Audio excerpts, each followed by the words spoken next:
laws. Land acquisition laws, actually, we know only Land Acquisition Act, but there are many laws which deal with the acquisition of the property.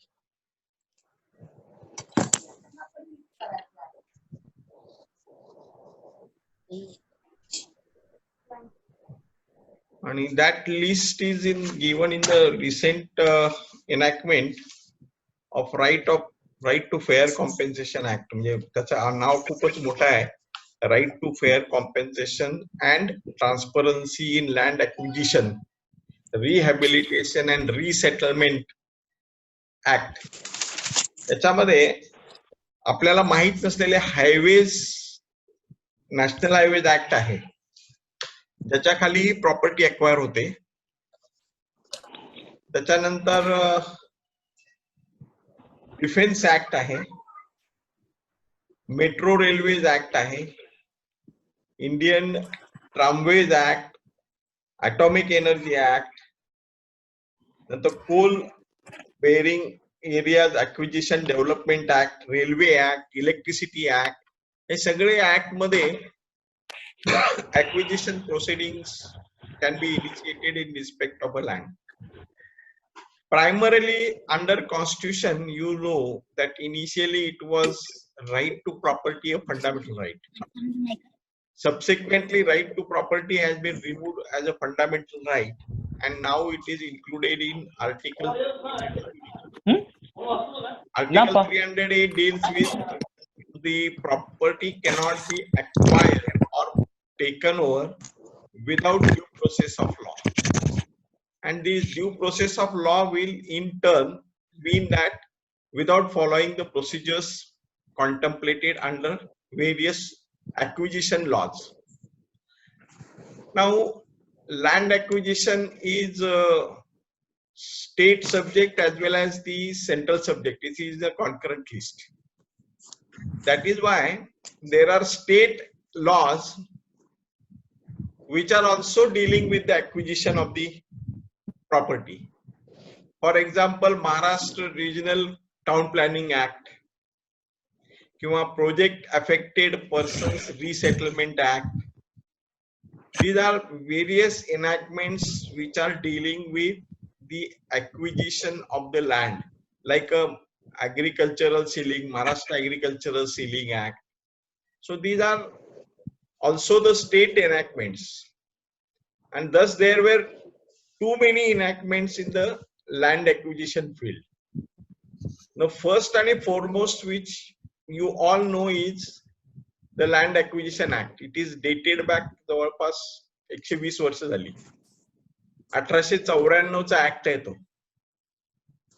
2014 पर्यंत that act was still valid, enforceable, employed, adopted and acted upon. There were some amendments made in the act, revolutionary amendment in 1982, 1987, but still some areas remained to be addressed. Now what had happened is the process of acquisition for irrigation projects, process of acquisition for large projects, they deprive the person of their land, livelihood, settlement, business, entire thing. That person is displaced. Similarly, under old act, there was a provision that government can acquire the land for the private company.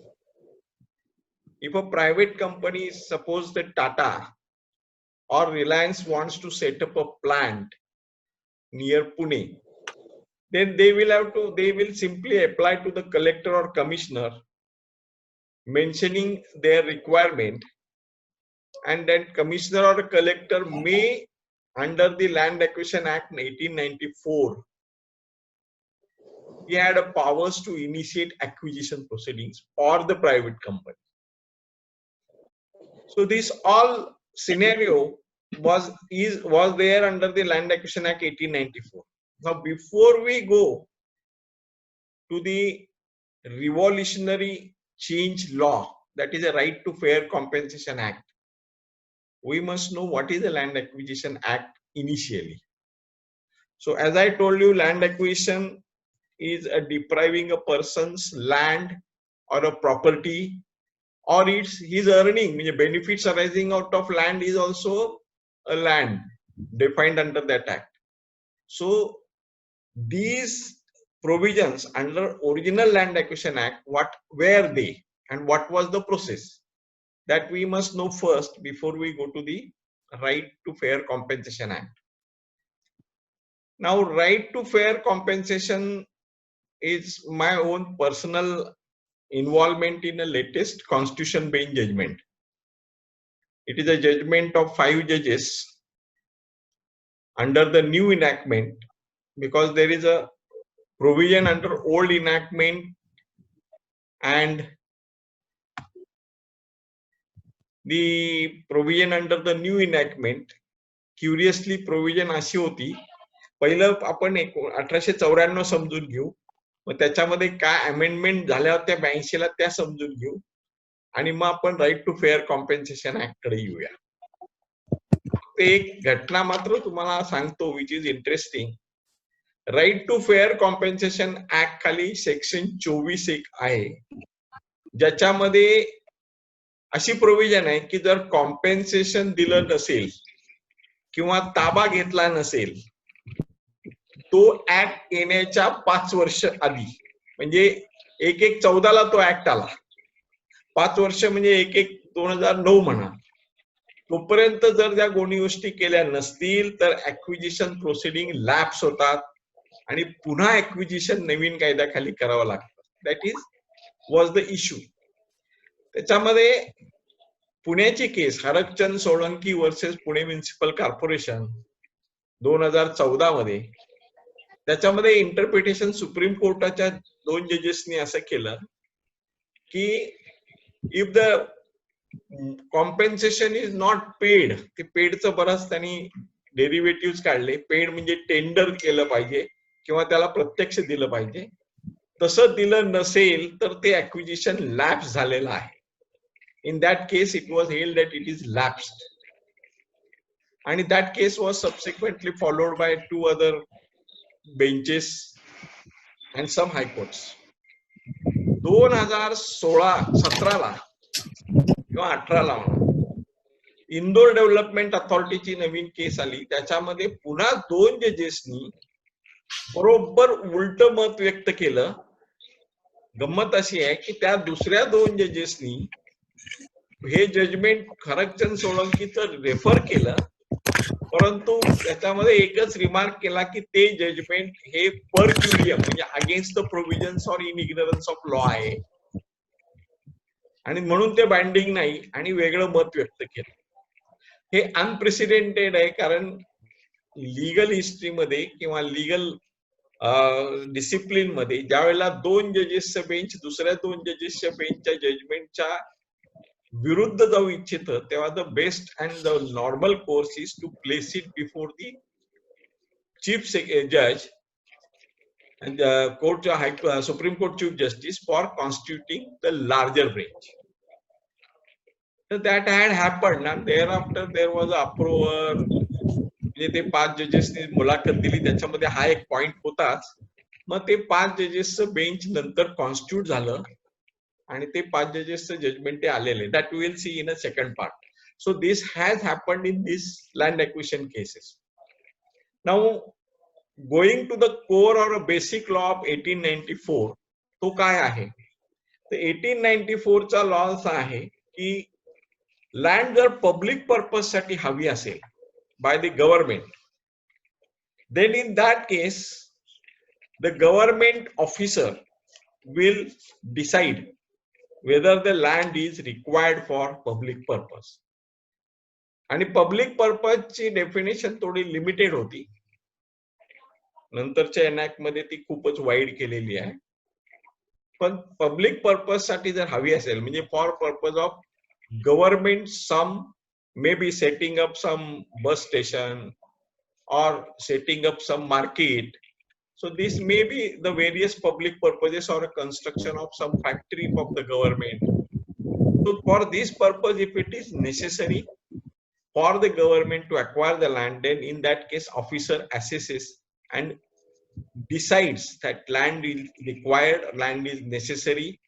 He decides on the area of the land, and after initial preparatory work, he prepares a report, and that report is sent to the government, and the government then publishes the notification that is called intention to acquire. That is section 4 notification. So section 4 notification is intention to acquire, where the government says that this land is needed for a public purpose and this land area, this survey number will be required. Now section 4 notification is to be published in a government gazette, in local newspapers, one of which must be regional, in a regional language, and at a prominent place. Maybe गाव असेल तर चावडीमध्ये, नंतर तालुका place असेल तर तालुक्याच्या पंचायत समितीमध्ये, अशा ठिकाणी ते पब्लिश केलं जाईल. आणि आफ्टर 4 नोटिफिकेशन पब्लिश झाल्यानंतर मग मात्र गव्हर्नमेंटचे अधिकारी जमिनीवर जाऊ शकतात, त्याचं मोजमाप करू शकतात, लेवलिंग करू शकतात, तिथे काही जमिनीचे खड्डा घेऊन काही करायचं असेल त्याची सॉइल टेस्टिंग करू शकतात. ह्या सगळ्या पॉवर्स त्याच्या खाली सर्वेच्या पॉवर्स त्यांना मिळतात.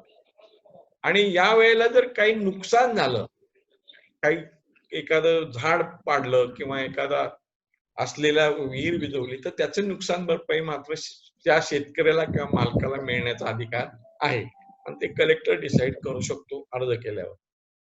हे झालं सेक्शन 4 म्हणजे ऍक्विजिशन नाही. सेक्शन 4 म्हणजे इंटेन्शन. आणि सेक्शन 4 झाल्यानंतर मेजरमेंट एरिया वगैरे बाउंड्री सगळं ठरवल्यानंतर मग this officer send the report to the government. आणि मग दुसरं नोटिफिकेशन हे महत्वाचं आहे, सेक्शन 6चं. सेक्शन 6 खाली गव्हर्नमेंट नोटिफिकेशन इंटेन्शन डिक्लेअर करते. इंटेन्शन टू अक्वायर, की आम्ही आता अक्वायर करणार आहोत. कुणाचं काही ऑब्जेक्शन असेल मेजरमेंटला किंवा त्याच्या कुठल्या भागात आहे त्या भागातल्या बद्दल कोणाचं काही डिप्रायव्हेशन असेल, त्यांनी ऑब्जेक्शन्स रेकॉर्ड करा. मग ती ऑब्जेक्शन्स त्या वेळेला येतात, त्यावेळेला ती ऑब्जेक्शन्स कन्सिडर करून that officer will again collector in sense ते ड्युटी दिलेली आहे कलेक्टरला. Collector prepares a report and that report is again send to the government, whereupon the government allows the acquisition. म्हणजे he seeks or permission to acquire. आणि acquire ची permission जर गव्हर्नमेंटने दिली सेक्शन 6 नंतर, तर सेक्शन 9 खाली पर्सन इंटरेस्टेड ना सगळ्यांना नोटीस दिले जातात. आता पर्सन इंटरेस्टेड म्हणजे त्याची डेफिनेशन सेक्शन 2 खाली दिलेली आहे, ती सुद्धा जरा बघण्यासारखी आहे. सेक्शन 2 मध्ये all persons claiming interest in compensation, ज्यांचा कॉम्पेन्सेशन मध्ये इंटरेस्ट आहे त्यांना सगळ्यांना नोटिसा द्यायच्या. आणि समजा ते इंडिव्हिज्युअल असतील किंवा those who are persons who are corporation त्या असतील, त्या सगळ्यांना नोटीस दिली जाते आणि त्यांचं पर्सनल हिअरिंग होतं. आणि ते पर्सनल हिअरिंग झाल्यानंतर त्यांचा इंटरेस्ट किती आहे, म्हणजे 4 भाऊ असतील, 4ही भाऊ आले किंवा एक भाऊ आला आणि त्यांनी सांगितलं की आम्ही 4 भाऊ आहोत, आमच्या चौघांचे 25% याच्यामध्ये हिस्सा आहे. तो इंटरेस्ट त्यांचा किती आहे हे सगळं रायटिंग मध्ये त्यांच्याकडून घेतलं जातं. त्यांचं प्रॉपर्टीचं काय आणखी डिटेल डॉक्युमेंट असेल किंवा त्या मिळकतीवर काही त्यांनी डेव्हलपमेंट केलेली आहे त्याच्या खर्चाचे काही असेल, तर that everything is taken on record by this collector. Collector designated person. ही नोटीस नुसत्या पर्सन इंटरेस्टेड खाली म्हणजे ओनरला दिली जात नाही, तर जो ऑक्युपेशन मध्ये आहे, समजा टेनंट असेल किंवा ऑक्युपंट आहे, त्यालाही दिली जाते. आणि तो ऑक्युपंटचंही म्हणणं is that land acquisition officer, I will call it, will be recording it. Then कलेक्टरकडे हे पाठवल्यानंतर किंवा कलेक्टर त्यानंतर या सगळ्या लोकांना इंडिव्हिज्युअल नोटीस दिल्यानंतर next stage is the award. म्हणजे award is a major landmark in a process of acquisition. ज्या वेळेला सगळं कळतं की कोणाकोणाचा इंटरेस्ट आहे, किती इंटरेस्ट आहे, जमिनीवर काय फरक केलेला आहे किंवा काय बदल केलेला आहे, जमिनीमधून काय उत्पन्न येतं गेल्या 3 वर्षात जर पिकं असतील तर, त्याच्यानंतर ह्या माणसांचं अवलंबित्व किती आहे, या सगळ्याची माहिती त्याच्याकडे येते. त्यानंतर he passes an award. Award is technical किंवा लीगल लँग्वेज मध्ये ऑफर आहे. गव्हर्नमेंट ऑफर करतं की या जमिनीची किंमत आम्ही 5 लाख रुपये ठरवलेली आहे. एकच minute. Hello, I just call you back. तर तो ठरवल्यानंतर अवॉर्ड हे जे आहे ते कलेक्टर लँडच्या बाजूच्या व्हॅल्यूज, त्याच्यानंतर prevailing rate, prevailing development, vicinity in the land, vicinity of the develop area, या सगळ्या गोष्टी विचारात घेऊन normally the collector, that is a land acquisition officer, has to decide the value, or which is called as a compensation or offer of compensation. So once that compensation is decided, once that award is passed, award pass केल्यानंतर award ची notice ही land owner किंवा म्हणजे जो person interested या category खाली आहे त्याला दिली जाते. And after that person is given a notice that award is being passed on such a date, or award is passed, then in that case the further proceeding will start by the government in respect of land, and further proceeding will start by the person interested in respect of receiving the compensation. तर 12 ची ज्या वेळेला notice मिळेल त्यावेळेला तो जमीन मालक किंवा जो काही त्याच्यात इंटरेस्टेड पर्सन आहे असे सर्व पर्सन्स कलेक्टर म्हणजे लँड ॲक्विजिशन ऑफिसर त्याचा डेलिगेट त्याच्याकडे जाऊन ते कॉम्पेन्सेशनची अमाऊंट घेऊ शकतात. दुसरा त्याला भाग महत्वाचा असा आहे की या पर्सन इंटरेस्टेडना जर ते कॉम्पेन्सेशन मान्य नसेल, they don't agree with the compensation, ते म्हणतात की किंमत तुम्ही कमी खूप देताय, आम्हाला मान्य नाही, तर तोही अधिकार या कायद्याखाली होता म्हणजे आहे. आणि त्यावेळेला he has to just write under protest and he can receive the compensation or the award amount which has been declared.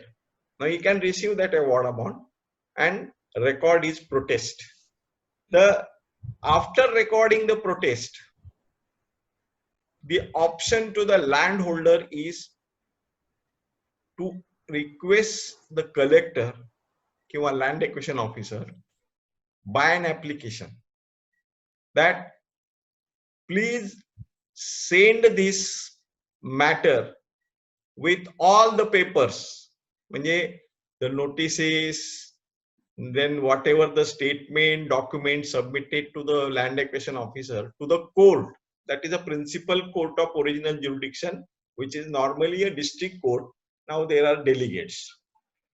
So this process is to be done by the land acquisition officer, who will send this all the documents to the court. That is called as a land reference.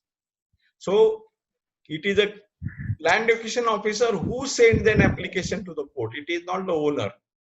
फक्त त्याला time limit फार महत्वाचं आहे, कारण त्याची judgements आहेत. त्याचे time limit आहे, जर समजा सेक्शन 12 खाली अवॉर्ड झाल्याची नोटीस तुम्हाला मिळाली असेल तर 6 आठवड्याच्या आत तुम्ही ती अर्ज लँड ॲक्विजिशन ऑफिसरकडे केला पाहिजे फॉर रेफरन्स. तुम्ही प्रत्यक्ष हजर असाल त्यावेळेला तीच मुदत आहे, तुम्हाला नोटीस मिळाली असेल तर तीच मुदत आहे, पण तुम्ही हजरही नसाल आणि तुम्हाला नोटीसही मिळाली नसेल तर ती मुदत 6 महिन्यापर्यंत आहे. To make a reference application for referring this matter to the court for getting more compensation. म्हणजे जे कॉम्पेन्सेशन मला मिळालंय 5 लाख ते मला मंजूर नाही. मी 5 लाख ताब्यात घेतलेले आहेत, ते मला अलाउड आहेत, पण मी 5 लाख घेऊन मला आणखी रक्कम पाहिजे म्हणून मी अर्ज केला, तर लँड ऍक्विजिशन ऑफिसर ते डिस्ट्रिक्ट कोर्टाकडे पाठवतो. That is called as a land reference. ही प्रोसिजर याच्या स्टेजला झाल्यानंतर, या प्रोसिजर नंतर government has a right to take a position of the land. त्याच्यामध्ये एक एक्सेप्शनल क्लॉज असा आहे की सेक्शन 5 खाली ए खाली नवीन इंट्रोड्यूस केला की अर्जन्सी असेल, प्रोजेक्ट मध्ये खूप अर्जन्सी आहे, तर त्यांना पोझिशन आधी घेता येतं अवॉर्ड डिक्लेअर करायच्या आधीच. आणि पोझिशन घेतल्यानंतर मात्र 80% रक्कम जे काय प्रॉबेबल कॉम्पेन्सेशन अमाऊंट असेल ती त्यांनी दिली पाहिजे किंवा ऑफर केली पाहिजे लँड ओनरला किंवा पर्सन इंटरेस्टेड. तर that is a urgency clause that is used in case of an urgency. Now, after the award is declared, the reference is made. याच्यामध्ये मी थोडस दुसरं अमेंडेड झाली ती सांगतो. या प्रत्येक गोष्टीला टाइम फ्रेम आहे. तुम्ही 4च्या नोटिफिकेशन किंवा 6च्या नोटिसी नंतर एक टाइम फ्रेम दिलेली आहे की तुम्ही किती काळात तुम्ही पुढचं नोटिफिकेशन काढलं पाहिजे. तुम्ही अनंत काळ 4ची नोटीस जिवंत नाही ठेवू शकत. तर that is a period of 1 year. आणि 11च्या नोटिफिकेशन नंतर अवॉर्डच्या नंतर म्हणजे अवॉर्ड करण्याची पिरियड जो आहे तो तुमच्या नोटिफिकेशन 9च्या नंतर 2 वर्ष आहे. त्या 2 वर्षात जर तुम्ही अवॉर्ड डिक्लेअर केलं नाही तर ऍक्विजिशन लॅप्स, ऍक्विजिशन रद्द. ही अमेंडमेंट 1982 ला लँड ऍक्विजिशन ऍक्ट मध्ये केली. So these are the amendments made subsequently. कारण काय व्हायला लागलं की 4च्या नोटिफिकेशन इश्यू करून ठेवायचे आणि ऍक्विजिशनची कुठलीच प्रक्रिया सुरू करायची नाही. म्हणून लोकांच्या जमिनी लॉक व्हायच्या आणि लोकांना कळायचं नाही अक्वायर करणारे आहेत का नाही करणारे, कारण पैसेही मिळायचे नाहीत, व्यवहारही त्याचे व्हायचे नाहीत कुठले. So this is what the provision is. So collector can take possession after the award is declared. That is under section 16. आता सेक्शन 18 मी मगाशी म्हटलं तसं लँड रेफरन्स झाला. लँड रेफरन्स झाला म्हणजे काय झालं की डिस्ट्रिक्ट कोर्टाकडे, मी डिस्ट्रिक्ट कोर्टच म्हणतो, डेलिगेटकडे काम आहे आता ते, हे रेफरन्सचे पेपर सगळे गेले लँड ऍक्विजिशन ऑफिसरनी पाठव. मग डिस्ट्रिक्ट कोर्ट त्यातल्या पर्सन इंटरेस्टेडला किंवा जिथे जिथे नावं त्यांनी दिलेली असते, कारण लँड ऍक्विजिशन ऑफिसरची जबाबदारी आहे, त्यांनी त्याची नावं द्यायची कोण कोण लोकांचे इंटरेस्टेड आहेत, जमिनीची एरिया किती, त्याच्यानंतर पेपर काय अवॉर्ड साठी रिलाय अपॉन झाले, हे सगळं द्यायचं आहे. तर ते पर्सन इंटरेस्टेडला डिस्ट्रिक्ट कोर्टाकडून नोटिसा काढतात. आणि after the notice is received, it is the land reference which will start its proceeding like a regular civil suit. ज्याच्यामध्ये लँड ओनर विल शो की मला 5 लाख जे दिलेले आहेत ते कमी कसे आहेत आणि मी बाजूचे आजूबाजूचे जे ट्रान्झॅक्शन दिले त्याच्यामध्ये रक्कम कशी जास्त आहे, जमिनीचा दर कसा जास्त आहे, तिथे रिसेंट 2 वर्षातले ट्रान्झॅक्शन मध्ये रक्कम कशी जास्त आहे. कारण कॉम्पेन्सेशन ठरवण्याची जी प्रोव्हिजन आहे ती सेक्शन 23 खाली आहे ओल्ड ऍक्टच्या. त्याच्यामध्ये कॉम्पेन्सेशन ठरवताना संपूर्ण या गोष्टींचा विचार करणं अभिप्रेत आहे.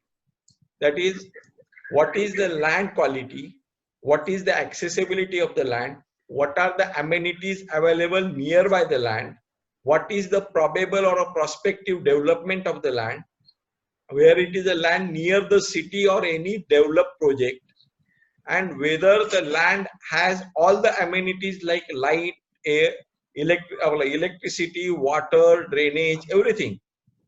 And what is the zone, म्हणजे जो झोनिंग केला असेल डेव्हलपमेंट प्लॅन मध्ये तर त्याचं झोन काय आहे.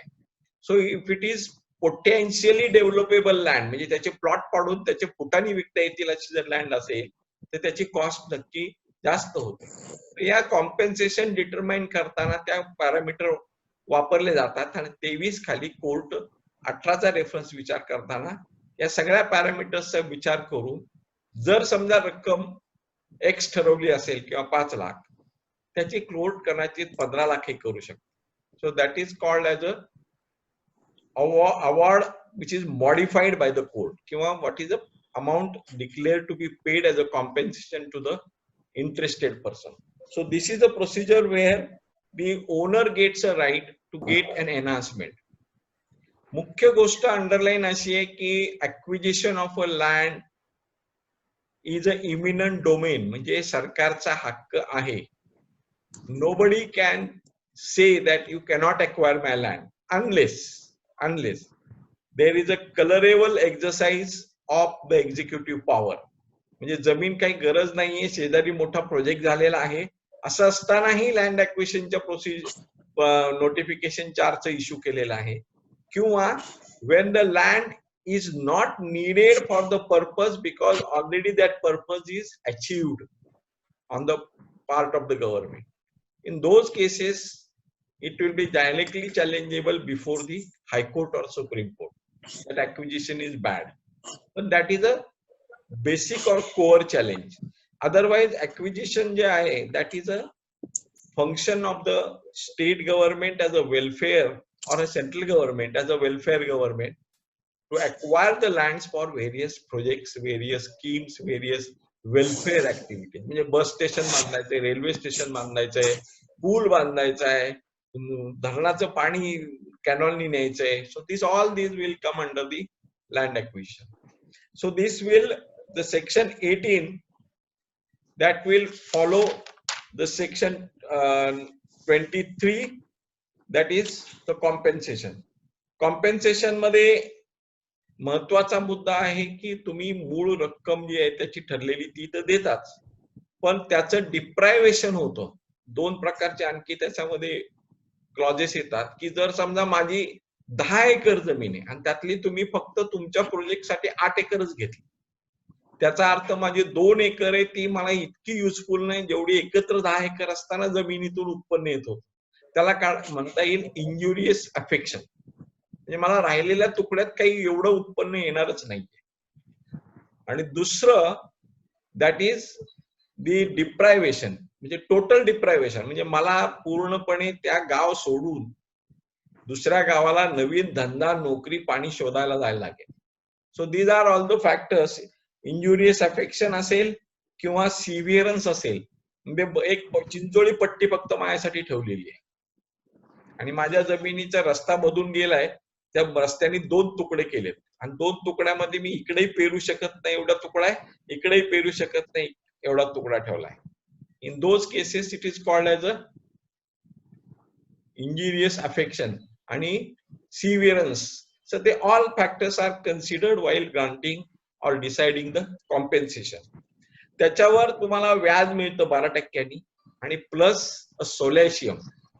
सोलॅशियम म्हणजे परमनंटली तुम्हाला जमिनीतून डिप्राइव्ह केले म्हणून तुम्हाला मिळणारा एक रकमी मोबदला, ते 30% पूर्वीच्या कायद्यात आहे. आता हा 1894 आपण बघतोय, कारण हा बेस बऱ्याच अंशी पुढे वापरलाय, पण पुढचा कायदा आहे तो फारच रिव्होल्युशनरी आहे.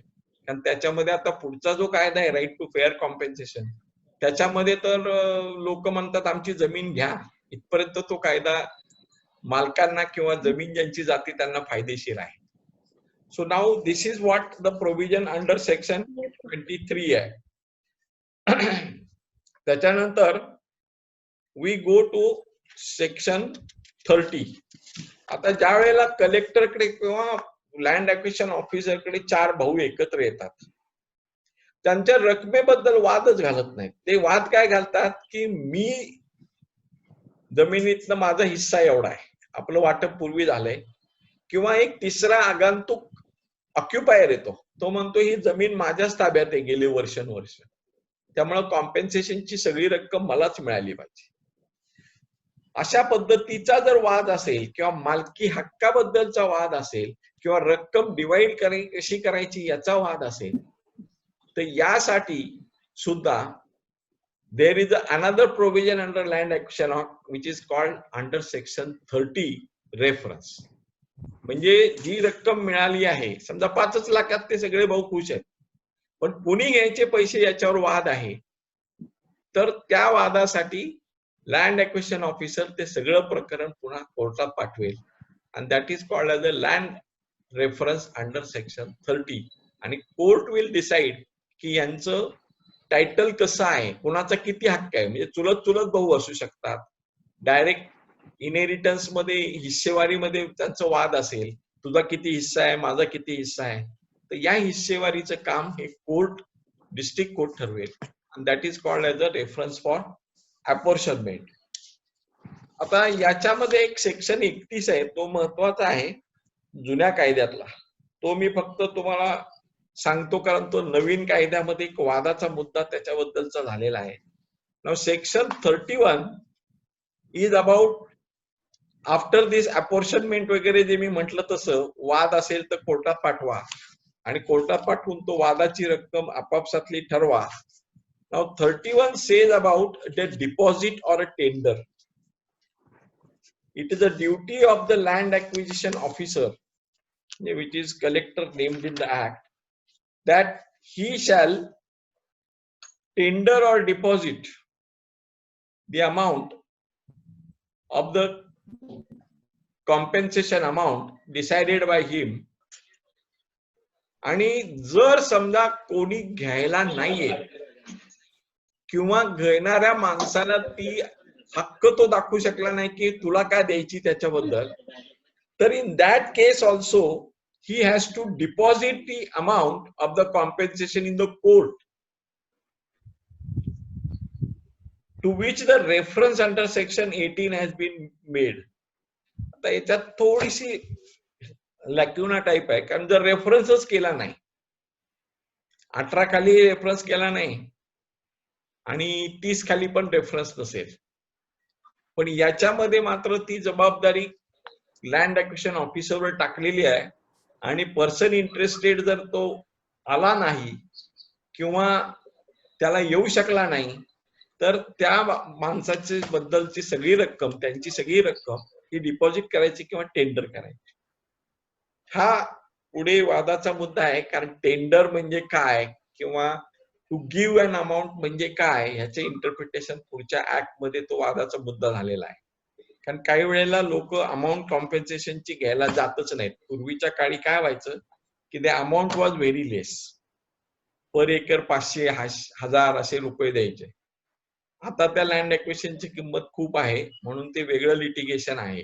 आणि लँड ॲक्विजिशनचं litigation is also another lucrative litigation, कारण लँड ॲक्विजिशन केसेस मध्ये 99% if a person files a reference under section 18 the amount is multiply increased. एक सर्वे आहे त्याच्यामध्ये असं आढळलंय की 11% लँड व्हॅल्यूच्या रक्कम सरकार देतं जे अवॉर्ड मध्ये. म्हणजे समजा 100 रुपये असेल तर 11 रुपये ते ऑफर करतात, आणि तुम्ही जर कोर्टात गेला तर तुम्हाला 100 रुपये मिळण्याची शक्यता आहे आणि त्याच्यावर व्याजही मिळतं. त्यामुळे बऱ्याच वेळेला लँड रेफरन्सेस होतात, बल्कमध्ये होतात.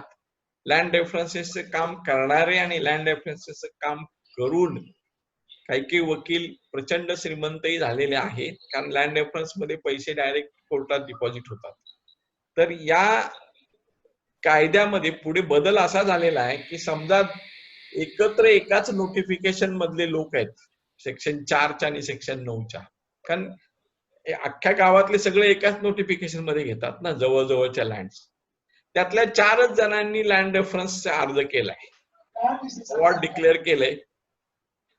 अवॉर्ड डिक्लेअर केलं किंवा लँड रेफरन्सचा निकाल झाला की त्यानंतर 3 महिन्याच्या आत जर यांनी कोर्टात अर्ज केला की आम्हाला पण त्या पद्धतीने त्या रेटनी द्या, तर कोर्ट त्यांना देऊ शकतं. त्यांनी लँड रेफरन्स करायची काही गरज नाही. म्हणजे ज्या एका नोटिफिकेशन मध्ये कव्हर असलेले समजा 100 लोक असतील आणि 100 लोकातले 4 लोकांनी जर फक्त लँड रेफरन्स केला असेल, तरी देखील त्या रेफरन्स प्रमाणे त्या रकमेची एंटायटलमेंट, त्या प्रमाणातल्या रकमेची एंटायटलमेंट या सगळ्या लोकांना येऊ शकते. म्हणजे 5 लोकांनी केला तर 95 लोकांना त्याच रेटने मिळेल. So this is again a development which has been made by way of amendment to the Land Acquisition Act 1894. आता I will give an introduction of a new act and we will deal with in detail by tomorrow. Now this new act, right to fair compensation, हा जो act आहे याचं जर नाव बघितलं तर तो खूप मोठा ऍक्ट आहे.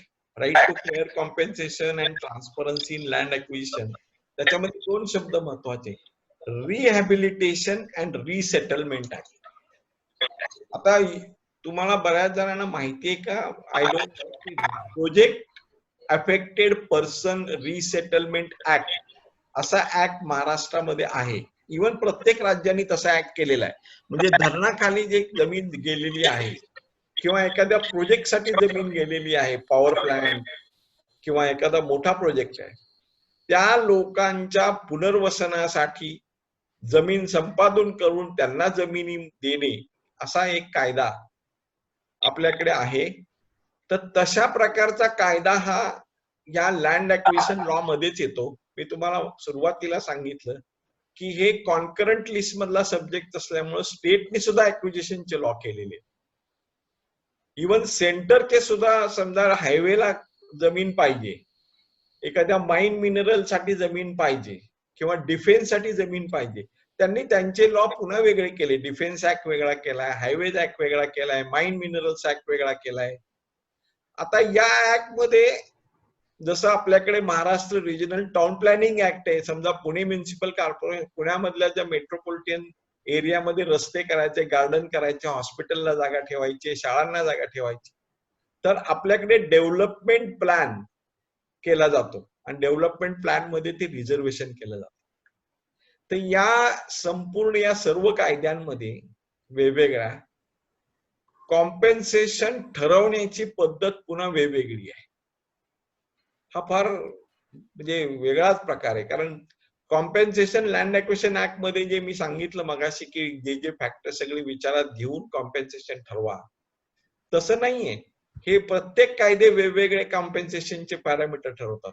हायवे ऍक्ट मध्ये वेगळा पॅरामीटर आहे, Maharashtra regional town planning act मध्ये काही वेगळे पॅरामीटर्स आहेत, किंवा डिफेन्स ऍक्ट मध्ये वेगळा पॅरामीटर आहे. तर हे पुन्हा या व्हरायटी व्हायला लागली. किंवा प्रोजेक्ट अफेक्टेड पर्सनचे रिसेटलमेंट ऍक्ट आहे, त्याच्यामध्ये बेनिफिटेड झोन मधल्या लोकांची जमीन अक्वायर करायची आणि ज्यांची जमीन प्रोजेक्ट मध्ये गेली आहे त्यांना वाटायची. म्हणजे धरणाचं पाणी ज्यांना मिळालेलं आहे अशा लोकांची जमिनी समजा 8 एकराच्या वर आहे, तर ती 8 एकराच्या वरची त्यांची जमीन घ्यायची ताब्यात आणि धरणामध्ये ज्यांची जमीन किंवा गावं गेली आहेत त्यांना त्यातली 8 एकराच्या वरच्या जमिनीचं वाटप करायचं. हे प्रोजेक्ट अफेक्टेड पर्सन रिसेटलमेंट आहे. तर याच्यामध्ये घेणं आणि देणं हा प्रकार आहे जमीन. आता ह्या संपूर्णचा विचार या नवीन कायद्यामध्ये केलेला आहे. म्हणून शब्द आहेत रिहॅबिलिटेशन आणि रिसेटलमेंट. इव्हन भारत पाकिस्तान ज्या वेळेला वेगळं झालं किंवा बांगलादेश मधले निर्वासित, तेव्हा डिस्प्लेस पर्सन्स ऍक्ट असाही ऍक्ट आहे. म्हणजे जे लोक विस्थापित झाले किंवा विस्थापित लोक इकडे आले तर त्यांना पुन्हा रिहॅबिलिटेट करण्यासाठीच ऍक्ट आपल्याकडे केलेला होता. म्हणजे उदाहरणार्थ पिंपरी चिंचवडची संधी कॉलनी. तर या कायद्यांचा संपूर्ण एकत्र विचार व्हावा. म्हणजे नुसती जमीन तुम्ही घेता म्हणजे तुमचे अधिकार आहेत, पण जमीन घेताना तुम्ही लोकांचं पूर्णपणे उद्ध्वस्त करता, एखादं गाव उद्ध्वस्त करता, एखादी संपूर्ण तिथं असलेली वसाहत तुम्ही त्यांना पूर्ण नष्ट करता, तर त्यांना पुन्हा तुम्ही पुनर्वसन करा, पुनर्वसन. So this is what rehabilitation आणि रिसेटलमेंट ऍक्ट हे यातलं पहिलं महत्वाचं वैशिष्ट्य आहे की याच्यामध्ये याचाही जबरदस्त मोठा विचार केलेला आहे. दुसरं वैशिष्ट्य नवीन कायद्यामध्ये असं आहे की तुम्ही जमीन जर घेणार असाल एखाद्या प्रोजेक्टसाठी आणि विशेषतः कंपनीसाठी, मी मगाशी सांगितलं जुन्या कायद्यात कंपनीसाठी घेऊ शकता, तर तिथल्या रहिवाशांपैकी 70% रहिवाशांची तुम्ही परवानगी घेतली पाहिजे. म्हणजे त्यांची कन्सेंट असली पाहिजे for bringing the project there. So this is another provision which is made under this act की प्रायव्हेट कंपनीसाठी, नॉट फॉर गव्हर्नमेंटवर. आणि त्याच्यानंतर 2 अशा प्रोव्हिजन्स आहेत की ज्या यातल्या नाविन्यपूर्ण आहेत आणि त्या नवीन ट्रेंड किंवा नवीन कायदा. पहिली जी आहे ती म्हणजे असेसमेंट इम्पॅक्ट. म्हणजे जर हा जमीन संपादन केली तर याचा इम्पॅक्ट तिथल्या समाज जीवनावर काय होईल, राहणीमानांवर काय होईल. काही वेळेला काही ठिकाणी शेड्यूल ट्राईब आहेत, शेड्यूल कास्ट आहेत, ते फॉरेस्ट किंवा एखाद्या विशिष्ट ठिकाणी राहतात, त्यांची ती संस्कृती पिढ्यानपिढ्या शतक चालू आहे. तर त्याचा इम्पॅक्ट काय होईल, त्या समाज मनावर काय होईल, हा एक सोशल इम्पॅक्ट असेसमेंट. आणि दुसरा महत्वाचा विचार आहे की एन्व्हायरमेंटल असेसमेंट. एन्व्हायरमेंटल म्हणजे समजा जमीन तुम्ही घेतलीये लवासासाठी, पण त्यामुळं जर तिथलं प्राणी जीवन, वन्यजीवन, नंतर वनौषधी ह्या नष्ट होणार असतील तर त्याची असेसमेंट आधी केली पाहिजे. म्हणजे या दोन्ही असेसमेंट, सोशल इम्पॅक्ट असेसमेंट आणि एन्व्हायरमेंटल असेसमेंट, ह्या नवीन कायद्यामधले वैशिष्ट्य आहेत.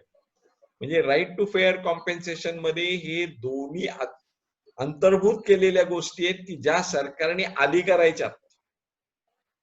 दे have to do it before.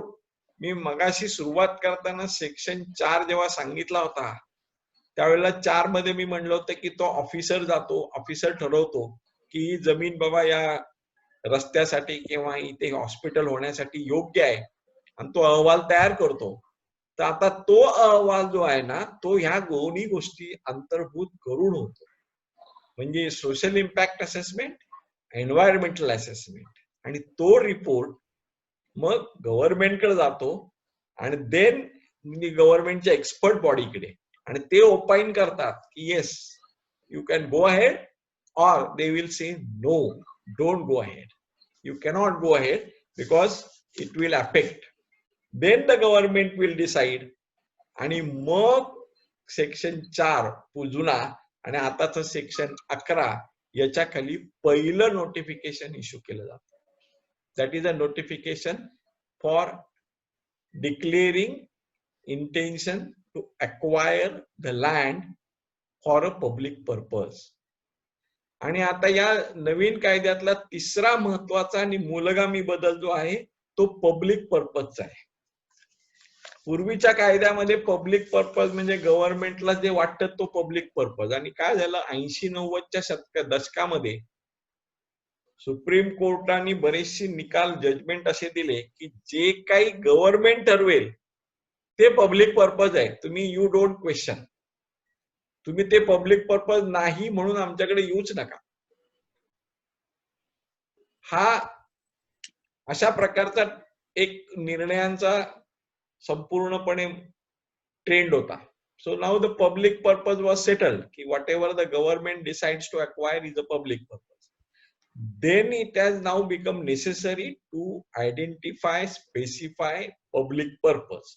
आणि विशेषतः एम्फासिस म्हणजे ज्या वेळेला तुमचं कंट्री डेव्हलप होत आहे, तुमच्या कंट्रीचा तुम्हाला विशिष्ट मशीन हे वेगवेगळ्या इंडस्ट्रीज आणायच्या, त्यावेळेला तुम्हाला ते पब्लिक पर्पजेस इन्फ्रास्ट्रक्चर प्रोजेक्ट साठी लिहायला लागते.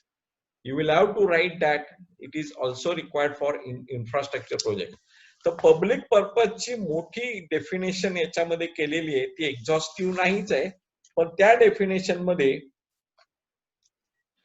I will only give a few illustrations कि how that public purpose is defined किंवा mentioned. तर स्ट्रॅटेजिक पर्पजेस साठी naval, military, air force, arm forces यांना लागणाऱ्या जमिनी किंवा यांच्यासाठी लागणाऱ्या प्रोजेक्ट साठी जमिनी. नंतर इन्फ्रास्ट्रक्चरल प्रोजेक्ट्स ज्याच्यामध्ये ॲटॉमिक एनर्जी असेल, इकॉनॉमिक अफेअर डिपार्टमेंटनी जे काही लिस्ट केलं असेल त्याप्रमाणे असेल.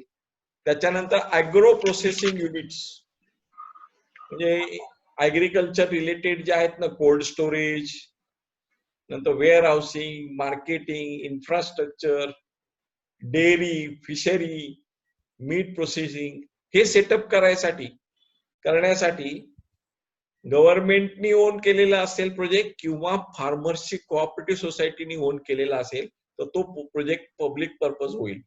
त्याच्यानंतर इंडस्ट्रियल कॉरिडॉर म्हणजे समजा आता इथून पुण्यावरून बँगलोरला इंडस्ट्रियल कॉरिडॉर करायचा म्हणजे काय करायचं की 8 पदरी किंवा 12 पदरी रस्ता करायचा.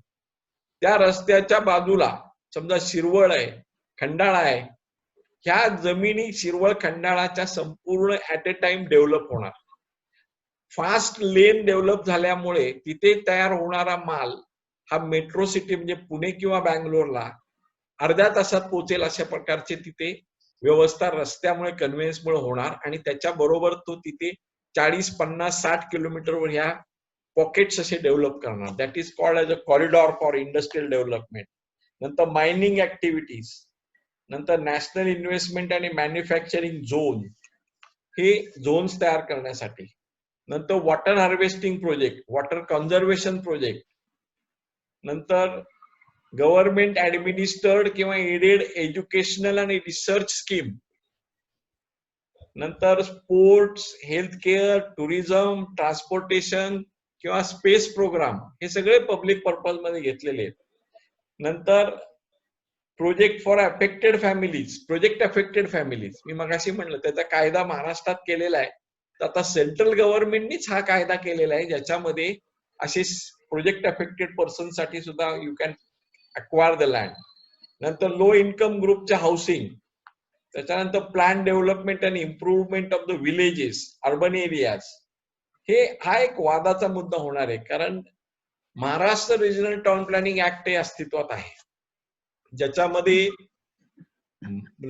तुमची अप्रोप्रिएट किंवा पुणे म्युनिसिपल कॉर्पोरेशन पुण्याकरता धरू आपण इज अ प्लॅनिंग अथॉरिटी. तर प्लॅनिंग अथॉरिटी ठरवते की कुठे काय जागा गार्डनला ठेवायची, कुठं हॉस्पिटलला ठेवायची, रस्ता कुठल्या पेठेमध्ये किती मोठा करायचा. अर्थात गव्हर्नमेंटला ही पॉवर आहे हाऊसिंग अँड अर्बन डेव्हलपमेंटला. तर त्याच्या खाली हे नोटिफिकेशन काढून डेव्हलपमेंट प्लॅन तयार करतात. आता पुण्याचा डेव्हलपमेंट प्लॅन तयार झालेला आहे आणि पब्लिशही झालाय नुकताच. पहिला प्लॅन 66 चा होता, नंतर 76 चा होता आणि ऑफ लेट आता 2014 का 15ला पुन्हा तिसरा प्लॅन पब्लिश झालेला आहे. तर या डेव्हलपमेंट प्लॅन मध्ये जागा त्यांनी इयरमार्क केलेल्या असतात त्या त्यांना अक्वायर करता येतात. That is under the MRTP act. पण ही पॉवर ही सेंट्रल ऍक्ट खाली सुद्धा सेंट्रल गव्हर्नमेंटनी घेतली आहे आणि सेंट्रल गव्हर्नमेंटची जी पॉवर आहे ती त्यांनी याच्यात तरी ऍक्च्युअली पब्लिक पर्पज म्हटलेलं आहे. नंतर provisions relating to acquisition, consent compensation, rehabilitation, resettlement, नंतर पब्लिक प्रायव्हेट पार्टनरशिप प्रोजेक्ट्स. म्हणजे आता समजा बोश कंपनी इंडियामध्ये येते, तळेगावला जागा पाहिजे, तर गव्हर्नमेंट ऑफ महाराष्ट्र आणि बोश कंपनीचं एक पार्टनरशिप झाली, MOU झालं, तर that partnership itself can also acquire the land under this act. Private companies for public purposes. So ह्या प्रायव्हेट कंपनी आता डिफेन्सचे सेक्टर ओपन केलेले आहे आणि डिफेन्स सेक्टर मध्ये जवळपास 75% मॅन्युफॅक्चरिंग ऍक्टिव्हिटी बाहेर देणार आहेत. मग या लोकांना समजा महिंद्रांना मिलिटरी जीप्स किंवा मिलिटरीसाठी रणगाडे करायचे तर त्यांना जागा पाहिजे. त्यांचा प्लांट ऑलरेडी आहे चाकणला, समजा चाकणचा प्लांट त्यांना मोठा करायचा तर त्या ऍक्विजिशन साठी या कायद्याखाली अक्वायर करता येईल. So that is what the provision of a public purpose has been quite elaborately and widely mention under the new act. आणि न्यू ऍक्ट मध्ये हा एक दुसरा लँडमार्क त्याच्यामध्ये आहे की that it has been enlarge and specifically mention that what is the public purpose. आणि मी सांगितलं तसं रिहॅबिलिटेशन हा एक सेंटर फोकल पॉइंट आहे आणि रिसेटलमेंट प्रोजेक्ट मध्ये ज्यांना विस्थापित झाले त्यांचं पुनर्वसन करणं किंवा त्यांच्यासाठी पुन्हा गाव वसवणं, त्यांच्यासाठी रस्ते करणं आणि त्या गाव वसवण्यासाठी लागणाऱ्या जमिनींचं संपादन करणं. So this is what has happen. आणि एक लास्ट फक्त आजच्या पुरतं सांगतो की this new act has made a provision for compensation almost 4 times of the market value. म्हणजे आज जर जमिनीची किंमत मी मगाच्या उदाहरणाप्रमाणे सांगितलं 5 लाख असेल, तर मला सरकार 20 लाख रुपये देतं if they want to acquire under this new act. म्हणजे विनोदानी ज्यांचं समृद्धी मार्गासाठी जमिनी गेल्यात ना, त्या जमिनींच्या मालकांकडे हल्ली गाड्या आहेत, त्या मालकांचे बंगले झालेत आणि लोक मागे लागतायत की आमची जमीन समृद्धी मार्गासाठी घ्या. त्याचं कारण असं आहे की या नव्या ऍक्ट प्रमाणे चौपट मार्केट प्राइसच्या किंमत मिळते, चौपट स्ट्रेट अवे, आणि 100% solatium. So this is what a remarkable आणि रिव्होल्युशनरी चेंज. म्हणजे ऍग्रिकल्चरल लँड असो किंवा कमर्शियल लँड असो, त्याच्या मार्केट व्हॅल्यूच्या चौपट जवळपास तुम्हाला compensation under the new act मिळतं. We will see the interaction between the judgments. मी मगाशी रेफर केलं ते हरकचंद सोळंकी, नंतर Indore development authority, and what has happened now under that act. तर नवीन ऍक्टचा आपण बाकीच्या प्रोव्हिजन उद्या बघूया.